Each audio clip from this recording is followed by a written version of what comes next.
All right, everyone. Hello. My name is Morgan, and I'm an event manager at Politics and Prose, and I'd like to welcome you all to PNP Live. Soon, I will drop a link in the chat for These Silent Woods and When Ghosts Come Home, where you can order a copy of both books tonight straight from PNP's website. You can ask our speakers a question by clicking on the Q&A button at the bottom of your screen, and we'll try to get to as many of those as we can towards the end of the program, but we apologize in advance if we don't have time to address your question. Also, there are auto captions for this event by hitting the live caption button at the bottom of your screen. Let me introduce tonight's guests. Kimi Cunningham Grant is the author of Fallen Mountains, Silver Like Dust, and These Silent Woods, which comes out November 16th. Kimi is a two-time winner of a Dorothy Sargent Rosenberg Memorial Prize in Poetry and a recipient of a Pennsylvania Council on the Arts Fellowship in Creative Nonfiction. Her poems and essays have appeared in Fathom, Literary Mama, Rattle, Poet Lore, and Whitefish Review. Wiley Cash is the New York Times bestselling author of A Land More Kind and Home, the acclaimed This Dark Road to Mercy, and more recently, The Last Ballad. He won the SIBA Book Award and the Conroy Legacy Award, was a finalist for the Penn/Robert W. Bingham Prize and the Edgar Allan Poe Award for Best Novel, and has been nominated for many more. A native of North Carolina, he is an alumni author in residence at the University of North Carolina, Asheville. Please give our guests a virtual round of applause. Thank you so much. So Kimi, here we are. Yeah, here we are again. We did an event last night. I know, it's good to be back. It's like meeting an old friend. I feel like we're like morning TV anchors. We're like Ryan and Kelly or something. We've like done this once already. We got this rapport, ready to charm America and get them to buy our books. I should have dressed nicer if I was going to do that. If I was going to charm anyone into buying my book, I would have dressed a little nicer. So how do you want to do this tonight? Well, I'm happy to start with a question for you, if that's all right, because last night you asked me more questions, so I think I think I deserve to ask questions tonight. I've got a whole bunch, but I guess I'll start with this one. When I'm teaching, one of the activities I have my fiction writers do, and they know it's a little cheesy, and that's okay. I don't mind being cheesy, but one of the things I have them do is we talk about the importance of having lots of different threads of intrigue in a book. So there always has to be, we don't just want one question. We want many questions. We want to have various things that we're really intrigued with. And so I make them pull out embroidery floss and for every thread that they can find in a novel. And then they have to kind of weave it together into something. They can make something out of it, like a bookmark or whatever. And so I had my students last time do this with Hannah Tinty's The 12 Lives of Samuel Hawley, but I was thinking that your book, When Ghosts Come Home, would be perfect for such an activity. There are so many things that readers are leaning forward for. We want to know what happened to that plane. We want to know what happened to Rodney Bellamy. We want to know, whether Colleen is going to be able to sort through her recent tragedy. We want to know if Jay is involved, and we want to know about Bradley Fry. So can you talk a little bit about these different threads in your book and how you brought them all together? That is an excellent question for many reasons. First, Kimi, you are a much better teacher than me, because my students leave my class, they're like, I got nothing. And at least when they leave your class, they've made something. Yeah. My students are like, I wrote a bunch of words. What am I going to do with that? But they've got an artifact of their experience with you. I think that's actually a brilliant exercise, and I may borrow that one. But yeah, When Ghosts Come Home, the setup is fall of 1984. A middle-aged sheriff facing a tough re-election battle is awakened in the middle of the night by the sound of a low-flying aircraft passing over his house. He drives out to this local airstrip on the coast of North Carolina in the middle of the night. He knows there's no reason a plane that big should be landing this late at night on a runway this short.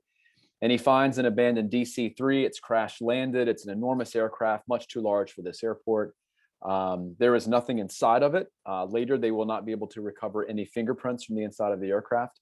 And alongside the runway is the body of a local man who's been shot dead and left behind. So to your question, Kimi, the big question, and I always think about readers, and I talk about this with students, when readers enter our work, whether we're writing a short story, and I know that's how These Silent Woods began for you, whether we're writing a short story or a novel or an essay, readers begin with questions.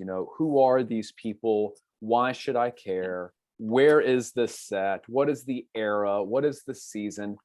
And I find that that's like when we have a dream and we're in our dream and we're asking ourselves, where am I in this dream? Oh, I'm on the face of the moon.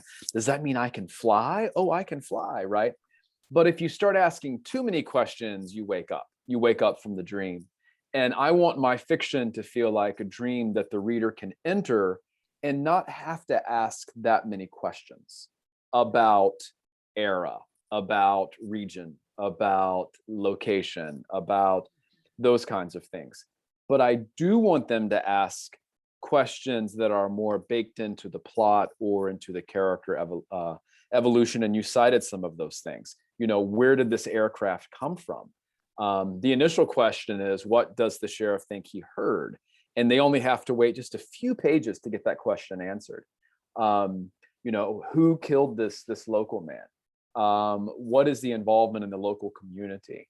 And so I really like those questions, and I love the way that you framed it. And I think that if you have a lot of big questions, what is the meaning of life? Or can people ever really be in love? Or do we ever know our parents? Like, if you ask too many of those big questions, it just takes up so much oxygen, and it really elevates like the sensibilities of the characters in a way that can feel a little bit false if they just go around asking huge questions all the time, And the smaller questions of, is Jay, this young kid who's brought up from Atlanta, who is the brother-in-law of this man who's found shot dead, is Jay, this Black kid from Atlanta living out in the country in 1984 and a white part of North Carolina, is he going to make the basketball team? Like, that's a very tiny question, but it really matters to him, and it gives you insight to his life. He loves basketball.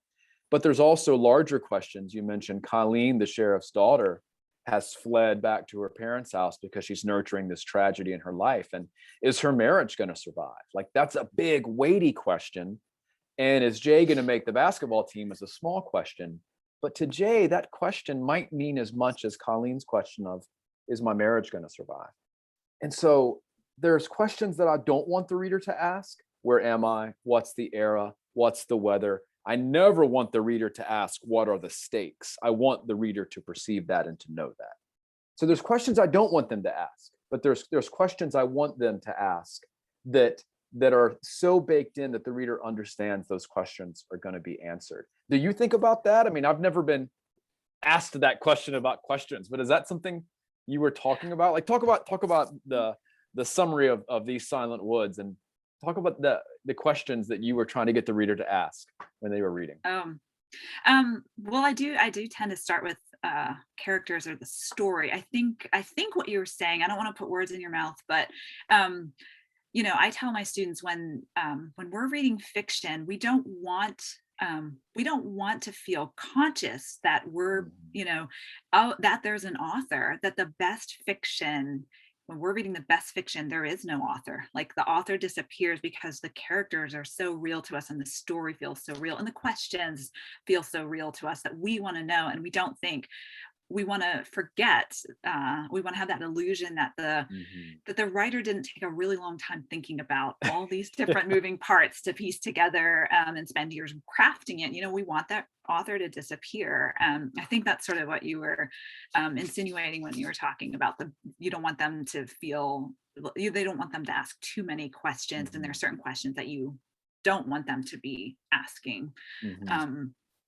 And also reminds me of something that one of my writing teachers said to me once, which is, mystery is good, confusion is bad, right? So we don't want to feel like, where am I in this? book right now. Like, I don't know where I'm supposed to, what's going on. I can't tell what's around me. We can't see the setting and that type of thing.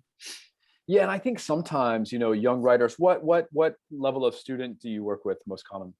I spend a lot of time with first year writing, but fiction writing is a 300 level. Okay. Yeah. So I mean, feel like a lot of students, and I don't want to say young, I'll say beginning, because I mean, even some folks who are beyond traditional college age do this too, Sure. when they're first starting out. They see like opacity, keeping the plot and the characterization kind of opaque, as being like a way to build tension.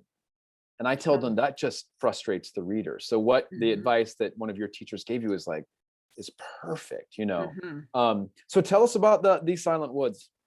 Okay, well, These Silent Woods is about a man named Cooper and his daughter Finch. Those are not their real names, and we learn that pretty early on. And they're living in a very remote section in the northern Appalachian woods. They live what could appear to be sort of a happy and idyllic life. Things are pretty peaceful and quiet, but we know that they have to remain hidden, that at all costs, no one can know where they are. Two people do know, a neighbor who lives downriver named Scotland, and a man, Jake, who owns the cabin and who brings the annual supplies every year. And so what happens in this book is that one day Jake doesn't come when he's supposed to come with the supplies. And so when he doesn't show up with the supplies, it sort of triggers a whole bunch of events. Cooper and Finch have to change the way that they normally live. And as they do so, they run into trouble. Yeah. So you were talking about last night that you live kind of in central Pennsylvania. I lived for a long time in West Virginia, so we call that central PA, as I'm sure people do. Yes. In your region. Where are you from originally? I'm from Pennsylvania. I live pretty Oh, close to where I grew up. okay. That's rare, but awesome. Like, I'm so envious of people who live near where they grew up. Can you talk a little bit about, you wrote about an area, I think it's 2 hours north of you, give or take. What was it like trying to learn about that area, its geography, its culture, its people, kind of these isolated pockets of community of people like Cooper who may be trying to get away? What was the process of like leaving home and taking your field notebook and trying to go write about, this northern Appalachian region in Pennsylvania? Yeah. Well, I'm married to a biologist. And so, it's always going to be very important to me, I think, just from being married to him for so long, that I get the right plants and the right animals, and so that my flora and fauna are correct, that I wouldn't want to put the wrong critter running through the woods, or the wrong type of tree in a place where it wouldn't grow, or a bush. And so I always try to be pretty mindful of that type of thing. I want to make sure I get the name right. I want to make sure I describe it in a way that people could picture it, who really know what it looks like. So those things are always really, really important to me. And I happen to be the mother of a young budding ornithologist. So he is really into birds, and you'll see birds show up a good bit in these Silent Woods.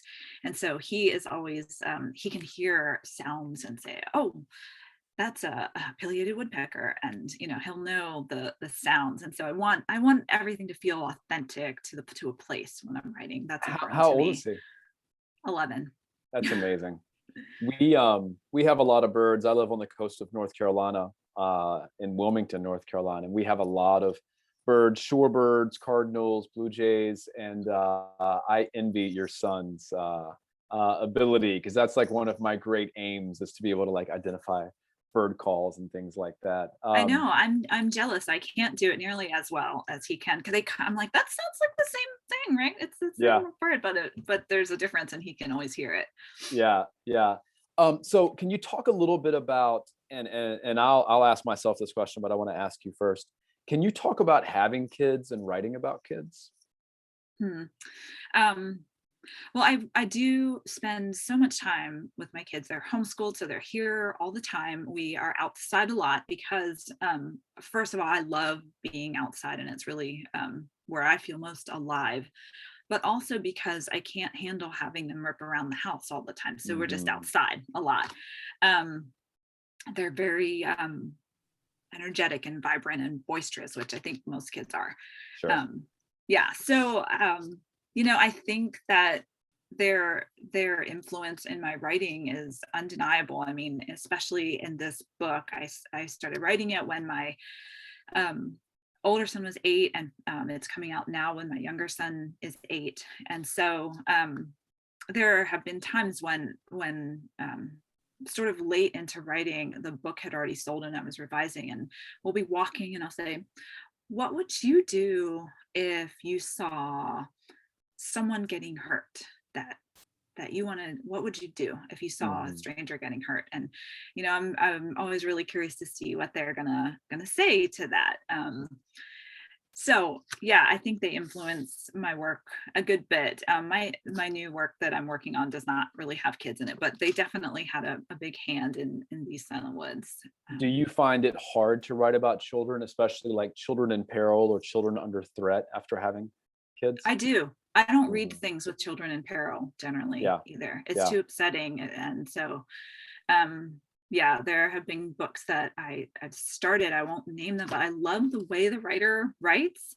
But I mean, I made it to not very far into the book and I was like, oh, I know where this is going. And I can't do it. So that's one of my off topic things. I'm kind of the same. I'll get in, my wife Mallory and I will be looking at something, scrolling through one of the streaming services, and we'll look at the summary for a movie and we're like, nope, nothing sad with kids. Did you feel like writing this book? I know y'all spent a lot of time outside, and these Silent Woods is so heavily versed in and based in the natural world. I mean, the little girl's name is Finch, for crying out loud. So, she reminds me of one of my favorite short stories, Sarah Orne Jewett's The White Heron. This little girl kind of sees herself as a caretaker of the woods. There are going to be college essays written about your book comparing it to a white heron. That's gonna that's gonna happen. But did you feel like this was a way to kind of write about kids in the natural world in ways that you saw your own children interacting with the natural world? That's a good question. I like to think that I'm not too conscious of that when I write, but I can't deny that they end up worming their way into the work. Sure. The kids end up. How about you? Well, all my other books have been set in Western North Carolina. That's where I'm from, and we moved down to the coast in 2013. My wife is from this area. She was raised in Wilmington, North Carolina. And we're back living here after she lived in South Carolina for law school. I lived in Louisiana. We lived together in West Virginia. And now we're back here, and it's North Carolina and it's home, but it's definitely not, necessarily the North Carolina that I know, not being from the coast. And so when I set out to write this book, we had moved back to Wilmington. We'd had 2 children. We have 2 girls, 7 and 5. And they were both born here, and my wife's from here. And I've always felt a little bit distant from this place because of its geography, because of its weather, because of its, you talked about wanting to know the names of trees and stuff. And I look at the trees here and I have to really work to know the names of these trees. It's not just like an automatic thing that I can say, oh, that's a so-and-so.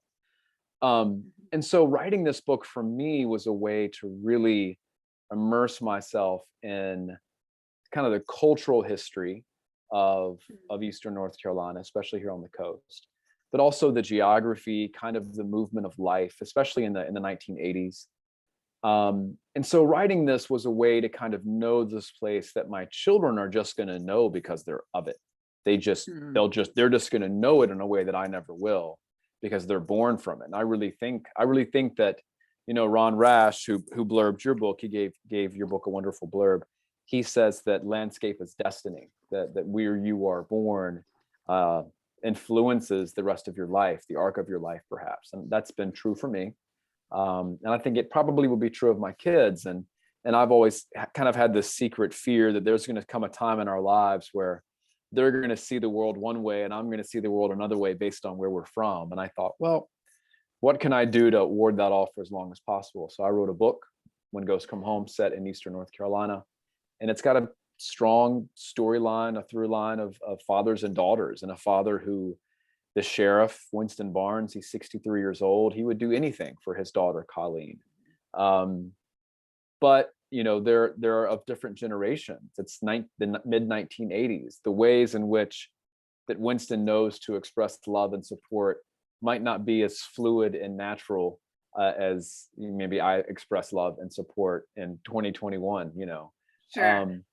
And so there's that standard tension of, do we ever know our children? Do we ever know our parents? And they're just trying to get along through life. Both of them, Colleen's got this terrible tragedy in her past. Her marriage seems to be dissolving. She flees from Texas back home to North Carolina, and she's staying in her childhood bedroom and sitting in her beanbag chair and listening to her Joan Jett records and trying to make Right. sense of her life. And her dad wants to help her, but he's got his own problems, and he doesn't necessarily know how to reach out to her as well as he would like to. And so my girls definitely influenced writing this book. I want to know this place as well as I can for them. And I also want to be the father that Winston wants to be. And hopefully I can find myself there more easily than he can in the novel. Wiley, I'll tell you, one of my favorite parts about When Ghosts Come Home was actually the scene where Colleen is remembering being in middle school and getting her period and needing a change of clothes. And it was picture day, and she'd worn this brand new beautiful outfit. And so she has to have the nurse call and have the clothes brought in. And she's thinking, she sees her dad roll up, and she's like, oh no, like dad is going to bring something disastrous, and I can totally relate to being a middle school girl and thinking like, oh, what would dad have brought like for picture day? This is going to be bad. And Winston had, to Colleen's great surprise, had totally paid attention to what she was wearing and had gone out and bought the exact same outfit. And I just loved that moment it was just so well done that it felt so real. And it was such a tender moment between the two of them without a single word being spoken. It was just gorgeous. And I loved it. Yeah. Well, thank you. And I wanted to show as much as I can through flashbacks. And I tell students that when characters are still and the writing is kind of static, that's when you want to have the character's mind do something. You want the character's mind to step back from the page. You don't want a flashback to be in a scene. You don't want a flashback to be in movement. Like if a character's riding a horse in a race, you don't then want to pull them out of the scene and have a flashback. But in this moment, Colleen has called her parents from the airport in Wilmington, just up the road from where they live, and they don't know she's coming. They're shocked. And she says, will you come pick me up? And her dad says, of course, I will always come pick you up. And while she's waiting on him, crying, she's got her sunglasses on and she's listening to Pat Benatar's Shadows of the Night album. And she's remembering other times when her dad has, kind of come through for her. So speaking of fathers and daughters, can you write a little bit? Can you tell us a little bit about Cooper and Finch and their relationship in this novel, in your novel? Yeah. Finch is 8 and she's very precocious. She's very bright. She has a very strong sense of right and wrong. She does live in a pretty isolated situation, so any person that she meets, she tends to trust and tends to immediately embrace. And as we read this book, we're going to realize, that what seems like a wonderful characteristic in her can lead to trouble. But she loves the natural world. I think she's a person who would know the right names of the birds, and she knows to look for signs in the woods. So she's very sort of at one with the natural world. And Cooper, on the other hand, is an ex-Army Ranger. He has returned from Afghanistan with PTSD. He looks at the world with pretty severe anxiety and paranoia, and he tends to assume the worst in people. So when you have someone who assumes the best in people always and just wants to embrace everyone, and then you have a dad that assumes the worst in people, they're immediately sort of going to butt heads right around age 8, I think. So and I think that's so interesting how you did that. I mean, the tensions between them are not necessarily tensions like long simmering tensions, because she's a little girl, so it's more like hey, this is, and he doesn't want to be like, well, I don't want to give anything away, but he doesn't want to say like, stay out of whatever for any reason, because he doesn't necessarily want to bring her and make her complicit in the things that, the many Sure. things that he's got going on. And I think family dynamics, I asked you about this last night, like, are the stakes ever as high as they are with our families? Like our birth families, not the families that we marry into necessarily, but I think family dynamics is such a rich place and to write from. And you mentioned teaching earlier. This semester I teach at the University of North Carolina, Asheville, up in the mountains, and I live on the coast. But this semester I'm teaching a fiction writing workshop, and the requirement of the class is you have to write about home. You have to write about the place you see as home. And my students say, well, nothing ever happens at home. Nothing ever happened to me. And, I got to go to New York City or write about LA for something to happen, And so I say, well, have you ever had your heart broken? Have you ever gotten into a fight? Have you ever felt left out? That happened at home. So that's where all these original emotions come from, and I feel like it's such luscious ground to write from. What kind of responses do you see from students about writing about themselves? Are they keen to do it? Are they resistant to it? Do they think the big stories are somewhere else? I think it's really interesting because in my first year writing class, I had students write a memoir, and I find that it is the most divisive essay because it's either one or the other. There are some students that are like, I love to write about myself. I love to share my feelings. Yeah. This is my happy place, and I'm going to do so well in this one. Like, that is what they want to write about, is their own lives and what's happened to them, and they love to write about that. And then there are people who are like, please, anything but myself, anything about my life but my life. That's where I will do anything to avoid writing about myself or thinking about myself. And I'm not sure what it is that divides people about that, but I think more than anything else, the other ones, they just kind of roll with it, but that one, it's just one or the other. They really want to do it, or they really don't want to. I don't know if you've had that experience where some people are just very keen to share how they feel about things, or to write about themselves. And some people, it's just so hard. What do your fiction students write about? I feel like we're having coffee. I forgot there's an audience. Yes. Did you bring your tea? I have my tea. But the thing is that this is chamomile tea because I thought it helped me to just relax. I have it every night. But then I'm like, what if I start to yawn in the middle, like get tired? But I'm totally used to people doing that. I'm totally used to people doing that when I talk. That's fine. No, it's just that I'm like a morning person. So these evenings, I'm kind of starting to fade. I've had a lot of students interested in writing fantasy and science fiction. They are into that. I figure out ways to help them, but it's not a genre that I tend to read a lot of. There's still things that I can do to support them and guide them, but that's I'm always a little bit like at a loss because I can't even reference, like try reading this person because this person writes the best omniscient point of view. If you are struggling with that, try taking a look, see how she does it. But they write a lot of things. I had a student the last time I taught it write about LA, and they're always just it's fun to see what people come up with. It's well exciting. Since we're talking about other people's writing, will you read an excerpt for These Silent Woods? Do you have something? I will.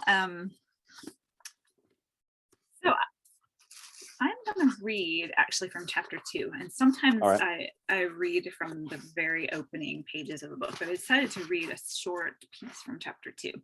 So in this chapter, we've already met Cooper and Finch, but we're going to meet a new character, and his name is Scotland. 8 years out here, and though there have been a handful of close calls with snoopers, the only real trouble we've had is Scotland, our neighbor downriver, so he says. Though, truth be told, my only confirmation is a line of smoke lifting from the treetops on cold days. Shortly after we got here, he came drifting into the yard, quiet as a ghost, disappeared. It was August, and the leaves were thick on the trees, so if I set Finch on her blanket, In just the right spot, she could be in the shade, and then I'd move her when the sun shifted west across the sky. She was a baby then, just learning to sit on her own. "You're not Jake," he said, and he was there, 10 feet behind me. I'm telling you, I never saw him coming, never heard a rustle of leaves, a stick breaking, nothing. Well, I decided right then and there I couldn't be Kenny Morrison anymore. Not sure how I had the presence of mind to realize this, me not having seen another human being besides Finch for over a month, and him showing up and startling me so bad I could barely think, but I did. We were living in the tent because at that point, Jake still didn't know we were here, and I felt funny about just moving into the cabin without asking. The only books I had were Aunt Lincoln's Bible and her book of North American birds, and I guess that's what made me think of the birds on the mind. I went with Cooper after the Cooper's hawk. If you know anything at all about birds, you will recall that the Cooper's hawk is a stealthy creature. Sometimes it will fly low to the ground and then soar up and over an obstruction to surprise its prey. Anyway, that's who I've been ever since, to Finch too. She's never called me anything else. "This is private property," I said. "Yeah, but it's not your private property, is it?" The way he said it, cool and sharp, just looked at me. And when he looked, it was like he could see beyond the outside and into the inside, like he knew about the things that were there that I wished were gone. "Who the hell are you?" He spat to the side and tobacco clung to his chin. He wiped his face with his dirty sleeve and said, "Don't appreciate the foul language or the tone. Uncalled for. I'm Scotland, your neighbor. I live that way." He nodded his head in the direction of a cliff south of here, where the river began to bend. When he turned, I could see he had an AK-47 strapped across his back. An AK-47. "You hunting?" I asked him, nodding to the weapon.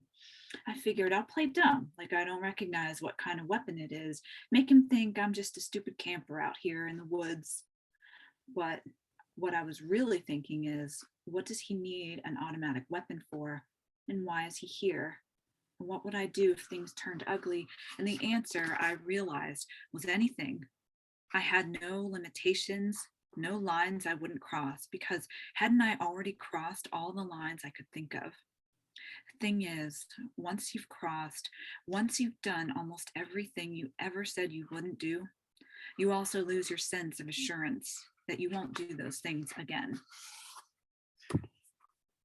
That is such a great excerpt to read. And I wanted to tell you a story. I didn't think of it last night, about a Cooper's hawk. When we lived in our old house here in Wilmington, we had our screen porch door open one day, and a mourning dove, had gotten trapped on the porch, and it was kind of flying around and beating up against the screen. And we were looking at it through our kitchen door. And my wife said, "Should we go out there and try to use the broom to kind of steer it toward the open screen door?" And I said, "Yeah, I guess we should." So I got a broom and I opened the door to go out there. And right when I did, a Cooper's hawk just bolted into the open screen porch and hit that dove, in just an explosion of feathers, snatched it up and just flew away. Oh, wow. It was like somebody firing a missile into our porch. It was incredible. Wow. That's such a great setup. And again, I feel like we're just having tea, so I'm going to tell you. I love when he interacts with Scotland there from a craft standpoint, how you keep the scene alive by, him touching his face and spitting and nodding off down the ridge. It's just such a live, living scene. It's a really good one. Thanks. Really good. Wiley, did you have an excerpt you were gonna read? I or do, not? yeah. I don't want to put you on the spot, but good. No, I'm going to read the first 75 pages. So if you want to get Perfect. some more tea, that'd be. Yeah, I'll be back. I like to give people a sampling, just a small sampling. And I'll read from my other book. I'm just going to read just a very short excerpt. And I didn't know what I was going to read just yet. And I was thinking, after you mentioned the scene of him getting the school outfit, I thought, well, I'll read that one. Then when you read that excerpt, I thought, well, I'll read an excerpt with two women interacting. And this is a scene where Colleen, who's the sheriff's daughter, She has come home. It's her first night back at home, and she feels a little bit out of sorts. She goes back to her childhood bedroom. It's 1984. There's like an olive green rotary phone, David Cassidy posters and Joan Jett posters, and a beanbag chair, as I mentioned. And she's just on her bed, feeling like a total loser. Her marriage is falling apart. She's lost a child. She had a stillborn child. And her mother comes up and brings a tray of food. Because in the South, that's what you do. You give somebody, country style steak and some mashed potatoes and some green beans, and you tell them they're going to be fine. So this is a scene between Colleen and her mother. "I'm glad to see you eating," her mother said. "It doesn't matter how old you get. You're always happy to see your child eat the food you've made for them." "It's good," Colleen said. "It's been a long time since I've had food like this." She could actually feel her mother wanting to ask what she and Scott ate for meals in Texas. Colleen had never been a very good cook, and Scott wasn't either.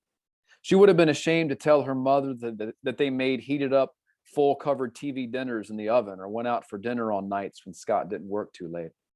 At that moment, Colleen couldn't picture a single meal they'd made together in the kitchen in the 6 months they'd lived in Dallas. Colleen imagined Scott coming home to the empty house and opening the freezer and turning on the oven. She wondered if he was feeling the same heavy loneliness she felt, or if he felt anything at all. It was too much to take with her mother sitting on her bed watching her eat, so she shook the image of Scott from her mind. "You said Dad doesn't want to hear your theories on the plane," she said, "but what are they?" "Drugs," her mother said. She sat up straighter. "I think it's a drug plane." "You think Rodney Bellamy was flying a drug plane?" "No, I don't think that," she said. "I don't know how he was involved. That just doesn't make any sense to me." "Me either," Colleen said. She wanted to bring up what her father had told her about Rodney and his wife having a little boy, but she didn't. She didn't want her mother to read her face and turn the conversation toward her and Scott and what had happened to them. "Do you remember the story I used to tell you when you were really little about the magic house?" her mother asked. Colleen laughed, more out of surprise than humor. The story of the magic house had lingered on the corners of her memory since childhood, but she knew she might have never thought about it again had her mother not just mentioned it. "Yeah," Colleen said. "I remember it." In the story, Colleen's mother would be lost in the woods, and she would discover a house that was an exact replica of their own. She would be surprised when her key fit the lock, and she would go inside to look around. In each room, the kitchen, the living room, Colleen's room, her and Colleen's father's bedroom, she would find a different version of Colleen, some older, some much younger. Colleen's mother called it the magic house because it was a place she could always go to find all of the Colleens that Colleen had ever been. "I was thinking of that story just now," her mother said. "I was thinking of it when I walked up the stairs and saw that your bedroom door was open. I thought you were in here, and I thought of the magic house and how I would find this version of you." She stopped talking and looked around the bedroom. She unfolded the napkin and laid it across Colleen's lap. "I always told you that whatever version of you was in front of me was my favorite version. That's still true," she said. "Right now, you are my favorite version of you." Colleen smiled. "So we're in the magic house?" "Yes," her mother said. "We're in the magic house." And so, of course, the next morning they go to the grocery store together and get into a huge fight, because that's what you do with your parents when you're back home and you're angsty and you're not sure where your life is going to go. Sure. I remember that grocery scene too. I love that scene. I loved all the details from the 80s. I remembered the green phone in my head. I was thinking about, I was like, I'm pretty sure it was green. I could remember that there was a rotary phone, but I remembered that it was green. Mhm. And I love how you use that childhood story to end up exposing and just exploring so much about parenthood. I mean, it's just Mhm. brilliant. So I love how you use that, and it doesn't feel at all didactic or overwrought, but it just feels so touching. And so Oh, thank you. I really love that scene. I know that soon we're going to have to open up to questions, but I'm hoping I can get one more question for Sure, yeah, you. far away. We've been talking a lot about our students, and one of the things I try to tell my students is that first year students especially, that we need to start thinking about writing as a process. That it's not like you go home and just shoot out your 500 words or 800 words and then print it and then bring it in and turn it in. That writing is a process, and so we tend to think of it as planning, drafting, and revising. And I think a lot of first year students are looking for a special formula where I say spend 18 minutes planning and spend 47 minutes drafting and spend 2 days revising or something. But I always tell them, you have to figure out your own process. I can't tell you how that's going to look for you, because you've got to figure that out on your own. And so I'm curious to hear you talk a bit about your writing process. If we delineate with planning, drafting, revising, do you spend more time in one than the other, or what's your process like? I don't know. It's, and it's funny that we have a question from an anonymous attendee that it's, do either of you have writing process that you stick to when you start writing a novel, or does it change over time? I didn't That was even our look at first this. question. Yeah. So two birds with one stone, because I'm going to ask you the same question. Good. It's been different for all of my books. My first book, A Land More Kind Than Home, which came out in 2012, I wrote that book, and that was the first book I ever tried to write. And so that was just a dumpster fire of me just doing whatever I could whenever I could. I was in grad school when I wrote really the first draft of it, but I didn't have any idea how to write a novel. I didn't know what I was doing. I didn't. Then my second novel, but that was also my most organic novel, probably, because I wrote it with, I didn't have the expectation that anybody was ever going to read it. I wasn't writing it for anybody but me. And then my second novel, I wrote under contract, waiting for my first novel to come out. And that novel, I kind of had an outline because it was set against the backdrop of the home run race between Mark McGwire and Sammy Sosa in 1998. And I wanted it to come in the waning days of that home run race. And so I knew what the home run count was between Sosa and McGwire, and I knew where my characters needed to be. So I kind of used an outline for that one. And it was a really miserable experience for me to try to fit the character development and the narrative development to a rigorous fixed outline. That was really, really difficult. And with my third novel, The Last Ballad, I took a long time to write that book, and I did a ton of research, and it was more similar to how I wrote my first book. And then with When Ghosts Come Home, much of which I wrote during the pandemic, I hand wrote it. I was telling you this last night. I hand wrote it because I wanted the reading of the book to feel, I wanted the writing of the book to feel how I wanted the reading of the book to feel, which was insular and languorous and slow, but you knew you were working towards something as a reader. And that's how I felt handwriting this book. I knew I was getting towards some things that were going to surprise me, whether it be with the character or with the plot or with the turn or with the mystery, because this is my first real mystery book. And so handwriting it in the pandemic with massive amounts of time on my hands and the world coming to a humming silence, that's how I wanted the book to feel. And I was able to do that by handwriting it. So my process for all of them has been pretty different, but I'm working on a book right now that I'm handwriting again. And it's really letting me kind of slow down and really think about what I want the book to be. How about you? What is your process? Well, hold on one second, because when you handwriting, I'm just really curious, because I actually hate handwriting anything.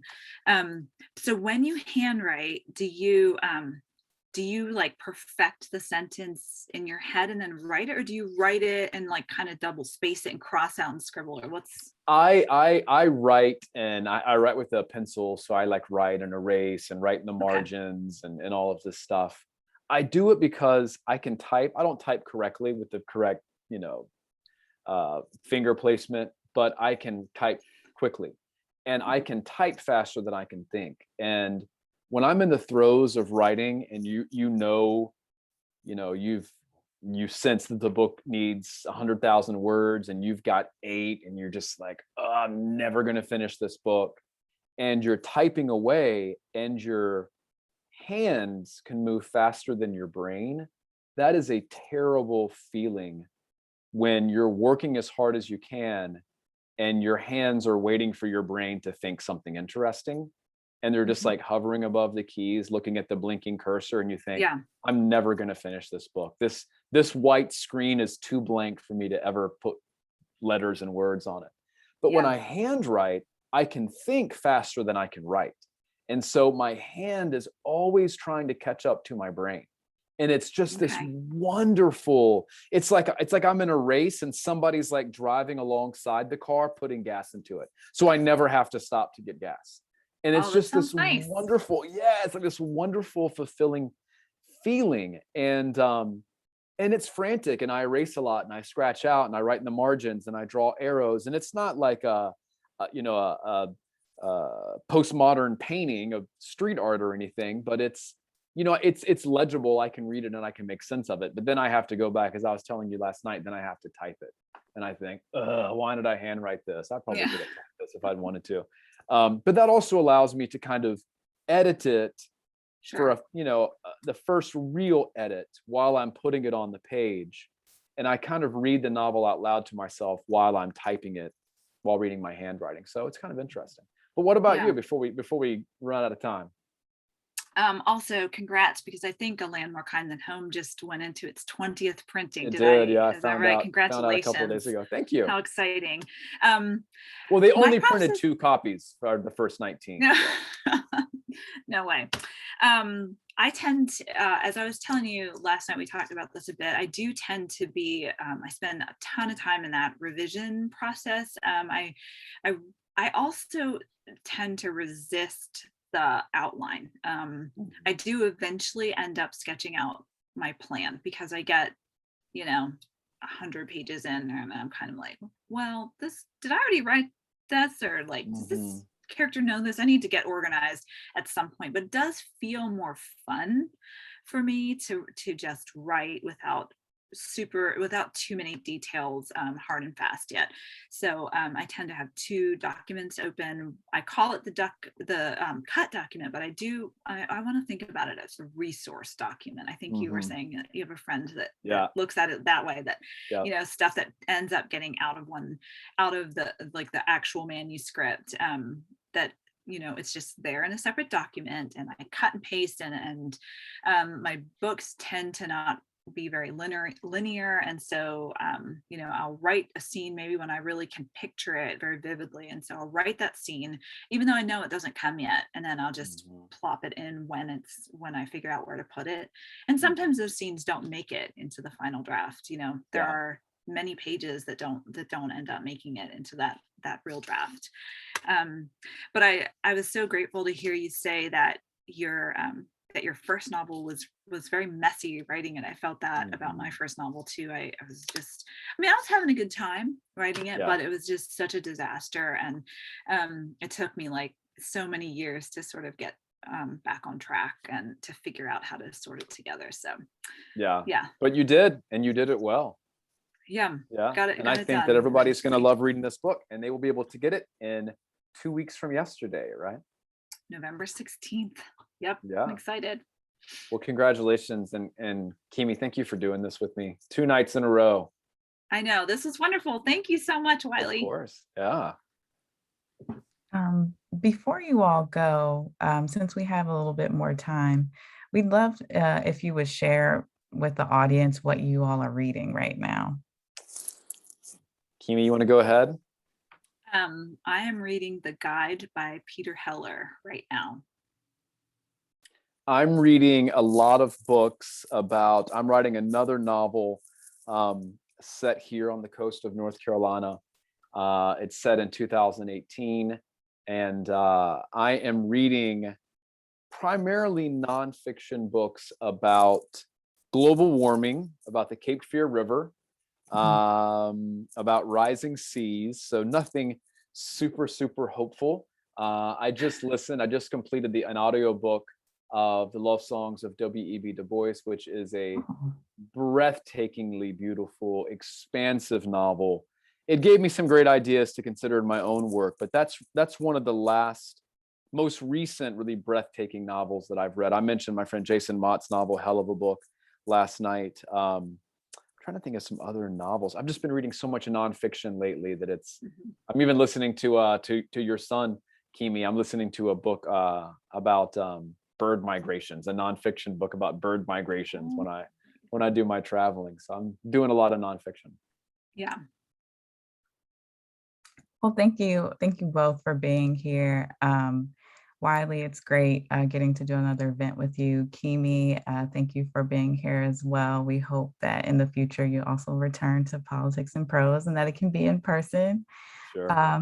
Those watching, we appreciate you being here as well. You can purchase your copy of When Ghost Comes Home straight from PNP's website, where you can also pre-order your copy of The Silent Woods, which comes out November 16th. All of our stores are open and we'll have the books available. And your purchases are what make these events possible. And I would like to wish everyone a good evening. Bye, All everyone. right. Goodbye. See you, Kimi. Bye. Thanks a lot.